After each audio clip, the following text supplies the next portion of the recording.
হোঁচট খাইতেই পারে মানুষ, চলতে গিয়ে মানুষ পিছলা খায়, তাই বলে কি পিছলা খাইয়া আর সোজা হইয়া দাঁড়ায় না, না পড়েই থাকে? তো এইটা তো উচিত, ভুল হবে।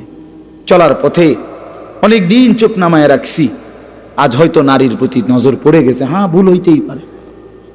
সবসময় সত্য বলার চেষ্টা করি, আজ হয়তো একটা ভুল বলে ফেলছি, মিথ্যা বলে, হতেই পারে। কিন্তু লাগাতার মিশা কথা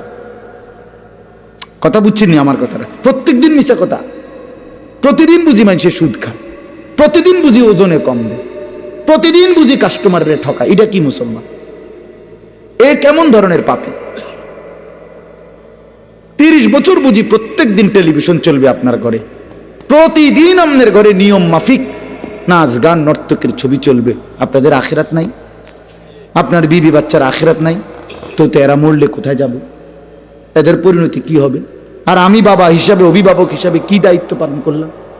খাট পালং আর সোফা, ফার্নিচার, কাঁচের প্লেট আর নুনের বাটি, এটাই ছিল জিম্মাদারি না?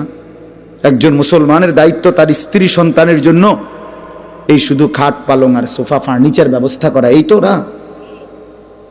বলেন না বাবা, বলেন তো কি দায়িত্ব ছিল? কোরআন শরীফে আছে, ওয়া'মুর আহলাকা বিস-সালাহ ওয়াসতাবির আলাইহা।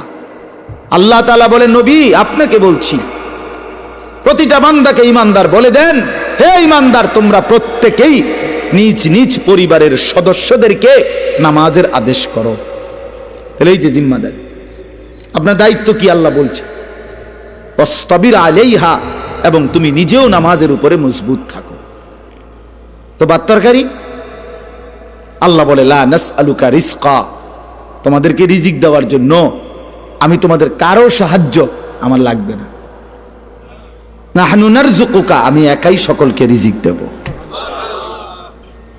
কি সুন্দর কথা! মালিক বিষয়টা আমি দেখব, ভাতের ফিকির আমি করব, রিজিকের ফিকির আমি করব, তুমি সেজদার ফিকির করো, স্ত্রী সন্তানের ইবাদতের ফিকির তুমি করো, ওদের ভাত তরকারির ফিকির আমি করব। ওমা কুন্না আনিল খালকি গাফিলিন, আল্লাহ বলে, বান্দা আমি আমার একটা সৃষ্টির ব্যাপারে 1 সেকেন্ডের জন্য গাফিল নই। সাতবক জমিনের নিচে যেই পিঁপড়া হাঁটে, 7 আসমানের উপরে যেই ফেরেশতা হাঁটে, আমি দুইটাকেই সমান নজরে দেখি, একই মুহূর্তে দেখি, একই মুহূর্তে দেখি। হিমালয়ের চূড়ায় আমি যখন আমার সৃষ্টি মাখলুকের রিজিক পৌঁছাই, আটলান্টিক মহাসাগরের গভীরেও তখনই রিজিক পৌঁছাই। আমি আল্লাহ, তুমি আমার কি মনে করছো?